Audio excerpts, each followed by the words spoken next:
ஆத்ம நமஸ்தே to all. இந்த tarot ரீடிங்கில் நம்ம பார்க்க போகிறது ஜூலை மந்த் உங்களுக்கு எப்படி இருக்க போகுது, ரிலேஷன்ஷிப், ஜாப், பிஸ்னஸ் ரிலேட்டடாக உங்களுக்கு எப்படி அமைய போகுது, அதை பற்றி இந்த ரீடிங்கில் நம்ம டீட்டெயில்டாக பார்க்க போகிறோம். இதில் பைல் 1 பைல் 2 2 பைல் வச்சுருக்கு. இதில் எந்த பைல் வந்து உங்களுக்கு ரொம்ப அட்ராக்ஷனாக இருக்கோ அந்த பைல் வந்து சூஸ் பண்ணிக்கோங்க. உங்களால் சூஸ் பண்ண முடியல அப்படின்னா கண்ணை மூடிட்டு மெடிடேஷன் பண்ணிவிட்டு உங்களுடைய மனம் எந்த பைலை சூஸ் பண்ண சொல்லுதோ அந்த பைலை வந்து நீங்கள் சூஸ் பண்ணிக்கோங்க. இப்போ பைல் நம்பர் 1 சூஸ் பண்ணவங்களுடைய ரீடிங்கில் நம்ம போகலாம். வேலை சார்ந்த விஷயங்களில் உங்ககிட்ட என்ன வேலை சொன்னாலுமே அதை நீங்கள் உடனுக்குடனே நீங்கள் செஞ்சுருவீங்க. உங்ககிட்ட பொறுமையே இருக்க மாட்டேங்குது. நீங்கள் பொறுமையாக இருந்தீங்க அப்படின்னா எல்லாத்துலேயுமே வந்து உங்களால் வந்து சக்ஸஸ் பண்ண முடியும். உங்களுடைய ரிலேஷன்ஷிப்லேயும் சரி, உங்களுடைய வேலை சார்ந்த விஷயங்களையும் சரி, இல்லை வேறு ஏதாவது விஷயங்களையும் சரி, உங்களுக்கு சுத்தமாக வந்து பொறுமையே இல்லாமல் இருக்கு. எதுக்கு எடுத்தாலும் உடனுக்குடனே டிசிஷன் எடுக்கிறது, உடனே அவசரப்பட்டு இதை இப்போவே நான் செய்யணும் அப்படின்னு சொல்லிட்டு செஞ்சுட்டு அது உங்களுக்கு ஃபெயிலியர் ஆகிறது. அந்த விஷயங்களை பற்றி வந்து சரியாக வந்து யோசிக்கவே மாட்டேங்கிறீங்க. அதனால் நல்ல பொறுமையாக யோசித்து ஒரு விஷயத்தை நீங்கள் செஞ்சீங்க அப்படின்னா கண்டிப்பாக அதில் வந்து நீங்கள் சக்ஸஸ் பண்ணுவீங்க.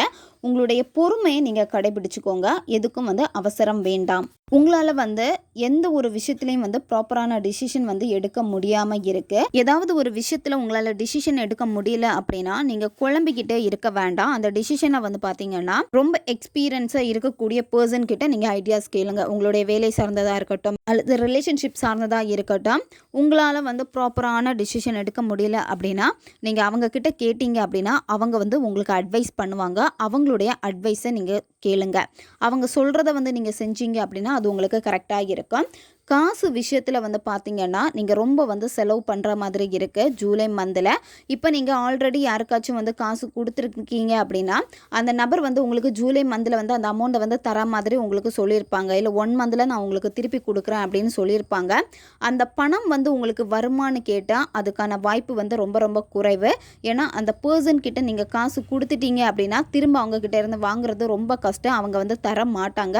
அதனால் ஜூலை மந்தில் ஏதாச்சும் அமௌண்ட் வந்து உங்களுக்கு வர வேண்டியதாக இருந்துச்சு அப்படின்னா அது உங்களுக்கு டிலே ஆகும். உடனே உங்களுக்கு வந்து கிடைக்காது. யாராவது உங்ககிட்ட வந்து காசு கேட்குறாங்க அப்படின்னா அவங்களுக்கு வந்து கொடுக்காதீங்க. அவங்கள பற்றி முதல்ல நல்லா விசாரிங்க. அவங்களுக்கு கொடுத்தா திரும்ப எனக்கு கிடைக்குமா அந்த மாதிரி பாருங்கள். அப்படி ஏதாவது அமௌண்ட் கொடுத்தீங்க அப்படின்னா அவங்க ஏமாற்றிட்டு போகிற மாதிரி இருக்குது. அதனால் ஃபஸ்ட்டு வந்து நல்லா வந்து நீங்கள் செக் பண்ணிக்கோங்க. நீங்கள் தேவையில்லாத விஷயங்களை நினச்சி உங்களை நீங்களே டிப்ரெஷன் பண்ணிக்கிட்டே இருக்கீங்க. எதுலேயுமே உங்களுக்கு சாட்டிஸ்ஃபேக்ஷன் இல்லாமல் இருக்க உங்ககிட்ட இருக்கக்கூடிய விஷயங்களை வந்து நீங்கள் கண் திறந்து பார்க்க மாட்டேங்கிறீங்க. நீங்கள் கண்ணை திறந்து பார்த்துட்டீங்க அப்படின்னா அதில் எவ்வளோ நல்லது இருக்குது, எவ்வளோ சந்தோஷம் இருக்குது, அதுலேயே உங்களுக்கு சாட்டிஸ்ஃபேக்ஷன் ஆகும். ஆனால் நீங்கள் என்ன பண்ணிட்டு இருக்கீங்க அப்படின்னா இல்லாத ஒரு விஷயத்துக்காக தான் நீங்கள் ஏங்கி தவிச்சிக்கிட்டே இருக்கீங்க. சரியா? அது வந்தால் தான் நான் சந்தோஷமாக இருப்பேன், அது எனக்கு கிடைச்சாதான் நான் சந்தோஷமாக இருப்பேன் அப்படின்னு சொல்லிட்டு உங்களுக்கு பிடிச்ச ஒரு விஷயத்துக்காக நீங்கள் வெயிட் பண்ணிக்கிட்டே இருக்கீங்க. சரியா? அந்த ஒரு விஷயம் வந்து பார்த்தீங்கன்னா உங்கள் லைஃப்பில் வந்து சின்ன ஒரு பார்ட்டாக தான் இருக்குது. ஆனால் உங்கள் கிட்ட வந்து பார்த்தீங்கன்னா நிறைய சந்தோஷம் நிறைய இருக்குது உங்களை சுற்றி. அதை நீங்கள் பார்க்க மாட்டேங்கிறீங்க. முதல்ல உங்களை கிட்ட இருக்கக்கூடிய விஷயங்கள் என்னென்ன, உங்களை சுற்றி என்ன இருக்குது அப்படின்னு கண்ணை திறந்து பாருங்கள். கண்ணை திறந்து பார்த்தீங்க அப்படின்னா அதுலேயும் வந்து உங்களுக்கு ரொம்ப சந்தோஷம் கிடைக்கும். சரியா? ஏதோ ஒரு விஷயம் விட்டு போன விஷயத்துக்காக வந்து நீங்கள் நினச்சி இருக்கிறப்ப வந்து உங்களை சுற்றி இருக்கக்கூடிய அந்த சந்தோஷத்தையும் நீங்கள் தொலைச்சிறீங்க, பார்க்காம இருக்கீங்க. அந்த சந்தோஷத்தை நீங்கள் பார்த்துட்டீங்க அப்படின்னா நீங்கள் என்ன ஒரு விஷயத்துக்காக தேடிட்டு கஷ்டப்பட்டுட்டு இருக்கீங்களோ அது தானாக உங்களுக்கு கிடைக்கும். நீங்கள் ரொம்ப ஸ்ட்ராங்கான ஒரு பர்சன். உங்ககிட்ட வந்து யூனிவர்ஸுடைய பிளெஸ்ஸிங் எல்லாமே வந்து இருக்குது. உங்களால் உங்களுடைய எமோஷனலை ஃபீலிங்ஸ் எல்லாத்தையுமே வந்து கண்ட்ரோல் பண்ண முடியும். கண்ட்ரோல் பண்ணக்கூடிய ஒரு ஆள் தான் நீங்கள். சரியா? அதனால் ஜூலை மந்தில் உங்களுடைய எமோஷனலை எல்லாமே கொஞ்சம் கண்ட்ரோல் பண்ணிக்கோங்க. கண்ட்ரோல் பண்ணிவிட்டு நீங்கள் என்ன வேலை செய்யணுமோ அந்த வேலையில் நீங்கள் ஃபோக்கஸ் பண்ணுங்கள். வெளியே நீங்கள் ஜூலை மந்தில் வந்து ட்ரிப் போகிற மாதிரி இருக்குது. அந்த மாதிரி நீங்கள் ட்ரிப் போனால் கூட உங்களுடைய மனம் வந்து பார்த்திங்கன்னா அதில் வந்து சந்தோஷமான பாதையை நோக்கி வந்து போகாது. சரியா? உங்கள் மனசு ஒரு இடத்துல இருக்கும், நீங்கள் ஒரு இடத்துல இருப்பீங்க. இந்த மாதிரி தான் இருக்குது. இதில் சிலருக்கு ஜூலை மந்தில் எப்படி இருக்குன்னா உங்களுடைய ரிலேஷன்ஷிப் வந்து பிரேக்கப் ஆகிறதுக்கான வாய்ப்புகள் வந்து அதிகமாக இருக்குது. இப்போவே உங்களுடைய ரிலேஷன்ஷிப் வந்து சண்டையில் போய்கிட்டே இருக்கும். பிரேக்கப் சிச்சுவேஷன் அந்த இதில் தான் இருக்கும். ஜூலை மந்தில் வந்து பார்த்திங்கன்னா அந்த பர்சன் வந்து உங்களை விட்டு போகிற மாதிரி தான் இருக்குது. சரியா? அவங்களே வந்து நீங்கள் வேணாம் அப்படின்னு சொல்லிட்டு போகிற மாதிரி தான் இருக்குது. நீங்கள் ஏதாவது ஒரு சிச்சுவேஷனில் வந்து பேடாக ஃபீல் பண்ணுறீங்க, ஒரு பிரச்சனையாக இருக்குது அப்படின்னா மற்றவங்க கிட்ட நீங்கள் ஹெல்ப் கேட்டீங்க அப்படின்னா அது உங்களுக்கு சரியாகும். ஃபஸ்ட்டு நீங்கள் வந்து அந்த ஹெல்ப்பை வந்து நீங்கள் கேட்கணும். ஜூலை மந்தில் நீங்கள் எந்த ஒரு டிசிஷன் எடுக்கிறதா இருந்தாலும் சரி நீங்கள் ரொம்ப யோசித்து எடுங்க. எமோஷனலுக்கு இடம் கொடுக்காதீங்க. சரியா? ஏன்னா நீங்கள் அவசரப்பட்டு ஏதாவது ஒரு டிசிஷனை எடுத்துட்டீங்க அப்படின்னா அது உங்களுக்கு தப்பாக போகும். அதனால் மற்றவங்க கிட்ட கேட்டு அதை நீங்கள் சரியாக வருமானு கேட்டு நீங்கள் பண்ணுங்கள். நீங்களே ஏதாவது அவசரப்பட்டு பண்ணீங்க அப்படின்னா அது உங்களுக்கு வந்து ஃபேவராக அமையாது. உங்களுடைய ஹெல்த்தில் வந்து நீங்கள் கொஞ்சம் கவனம் செலுத்துங்க. ஏன்னா உங்களுடைய ஹெல்த்தை வந்து நீங்கள் கவனிக்காமல் இருக்கீங்க. சின்ன சின்ன ஹெல்த் இஷ்யூஸ் வந்து சந்திக்கவும் வாய்ப்புகள் இருக்குது. அதனால் கரெக்டான டைமுக்கு நீங்கள் சாப்பிடுங்க. கரெக்டாக வந்து உடம்பை நீங்கள் பார்த்துக்கோங்க. தேவையில்லாத வந்து டென்ஷனை வந்து எடுத்துக்காதீங்க. நீங்கள் ட்ரிங்க் பண்ணக்கூடிய ஒரு பர்சனாக இருந்தீங்க அப்படின்னா ட்ரிங்க் பண்ணுறத வந்து கொஞ்சம் லிமிட்டடாக கண்ட்ரோலாக நீங்கள் வச்சுக்கோங்க. ஏன்னா நீங்கள் ஏதாவது ஒரு விஷயத்தை திங்க் பண்ணி ஓவராக ட்ரிங்குக்கு அடிக்ட் ஆகிற மாதிரி தான் இருக்குது.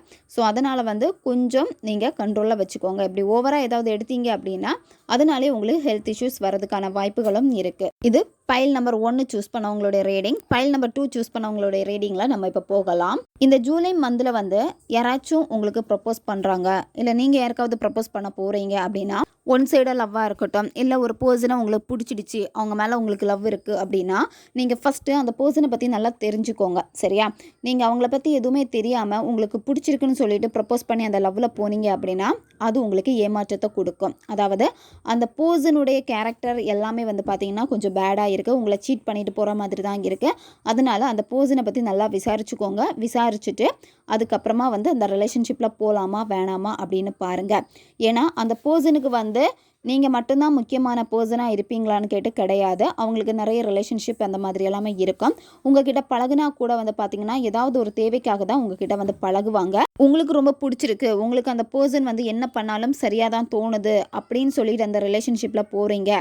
இல்லை இப்போ வந்து ப்ரெசெண்டாக ஏதாவது ஒரு ரிலேஷன்ஷிப்பில் அந்த மாதிரி இருந்துக்கிட்டே இருக்கீங்க அப்படின்னா அதனால் உங்களுக்கு சந்தோஷம் கிடைக்குமான்னு கேட்டால் சந்தோஷம் வந்து கிடைக்காது. நீங்கள் ரொம்ப நெகட்டிவாக மாறுவீங்க.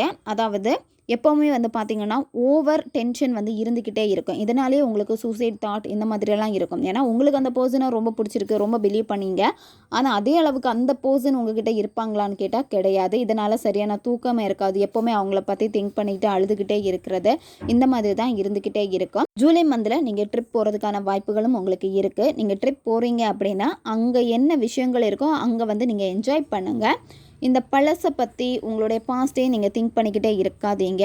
உங்களுக்கு இருக்கக்கூடிய அந்த ப்ரெசண்டில் எப்படி இருக்கோ அந்த இடத்துல நீங்கள் சந்தோஷமாக ஹாப்பியாக இருங்க. நீங்கள் இப்போ ரிலேஷன்ஷிப்பில் இருந்துக்கிட்டு இருக்கீங்க, நிறைய வருஷமாக இருக்குது அப்படின்னா எப்போவுமே வந்து நீங்கள் தான் ரொம்ப செல்ஃபிஷான ஒரு பர்சனாக இருக்கீங்க. உங்களை கொஞ்சம் மாற்றிக்கோங்க. ஏன்னா நீங்கள் எடுக்கக்கூடிய முடிவுகளை தான் அந்த நபர் வந்து கேட்கணும் அப்படின்னு சொல்லிட்டு அவங்கள பற்றி யோசிக்காமல் நீங்கள் வந்து டிசிஷன் எடுத்துக்கிட்டே இருக்கீங்க. சரியா? அதனால் வந்து நீங்கள் அவங்கள பற்றி யோசிச்சுட்டும் டிசிஷன் எடுங்க. ஜூலை மந்தில் வந்து பார்த்திங்கன்னா உங்களுக்கு வேலை செஞ்சதுக்கான காசு வந்து அதுக்கான இன்க்ரிமெண்ட் எல்லாமே வரப்போகுது. நீங்கள் 2 வேலை செஞ்சுட்டு இருக்கீங்க அப்படின்னா 2 வேலையிலுமே வந்து பார்த்திங்கன்னா நல்ல முன்னேற்றம் உங்களுக்கு கிடைக்க போகுது. அதாவது ஒரு பிஸ்னஸ் வந்து உங்களுக்கு டல்லாக போனாலும் சரி, நீங்கள் இன்னொரு வேலை செஞ்சிட்ருக்கீங்கன்னா அதுலேருந்து லாபம் எடுத்துருவீங்க. உங்களுக்கு வந்து இன்கம் வந்து ரொம்ப நல்லா வந்துகிட்டே இருக்கும். நீங்கள் வந்து அந்த காசை வந்து டக்குன்னு செலவு பண்ணுற மாதிரி இருக்குது. அதனால் உங்கள் கையில் காசு கிடச்சி அப்படின்னா நீங்கள் அந்த காசை வந்து வீட்டில் கொடுங்க, இல்லை வந்து உங்கள் அக்கௌண்ட்டில் நீங்கள் சேவ் பண்ணுற மாதிரி வச்சுக்கோங்க. நீங்கள் கையில் வச்சுட்டே இருந்தீங்க அப்படின்னா அந்த காசு வந்து செலவாகும். நீங்கள் ரொம்ப செலவு பண்ணக்கூடிய ஒரு பர்சன். அதுவும் ஜூலை மந்தில் வந்து உங்களுக்கு வரக்கூடிய இன்கம் வந்து பார்த்திங்கன்னா வந்ததும் தெரியாது போனதும் தெரியாது இந்த மாதிரி தான் இருக்கும். அதனால் காசு விஷயத்தில் வந்து பார்த்திங்கன்னா கரெக்டாக நீங்கள் கையாளணும். உங்களுக்கு பண வரவு ரொம்ப நல்லா இருக்குது, ஆனால் அதே மாதிரி செலவுகளும் உங்களுக்கு இருக்குது. அதனால் தேவையில்லாத வெட்டி செலவுகள் வந்து நீங்கள் செய்யாதீங்க. இதுதான் பைல் நம்பர் 2 சூஸ் பண்ணவங்களுடைய ரீடிங். இது நீங்கள் இதில் எந்த பைல் சூஸ் பண்ணீங்க அப்படின்னு மறக்காமல் கமெண்ட் பண்ணுங்கள். உங்களுக்கு இது மாதிரியான டேரோ கார்டு ரீடிங் வேணும் அப்படின்னா என்னென்ன டாப்பிக்கில் வேணும் அப்படின்னு அதையும் மறக்காமல் நீங்கள் கமெண்ட் பண்ணுங்கள். அதையும் நம்மளுடைய சேனலில் வந்து அப்லோட் பண்ணிக்கலாம். ஓகே காய்ஸ், நம்ம சேனல் உங்களுக்கு பிடிச்சிருக்குன்னா மறக்காமல் சப்ஸ்கிரைப் பண்ணிக்கோங்க. வீடியோவை தேவைப்படுற உங்கள் ஃப்ரெண்ட்ஸுக்கும் மறக்காமல் ஷேர் பண்ணுங்கள். அவங்களுக்கும் இது உபயோகமாக இருக்கும். இன்னும் நிறைய வீடியோஸ் நம்ம சேனலில் அப்லோட் ஆகிட்டே இருக்கும். பக்கத்தில் இருக்கக்கூடிய பெல் பட்டனையும் மறக்காமல் ப்ரெஸ் பண்ணி வச்சுக்கோங்க.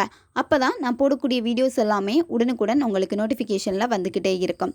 அடுத்த வீடியோவில் சந்திக்கலாம். நன்றி.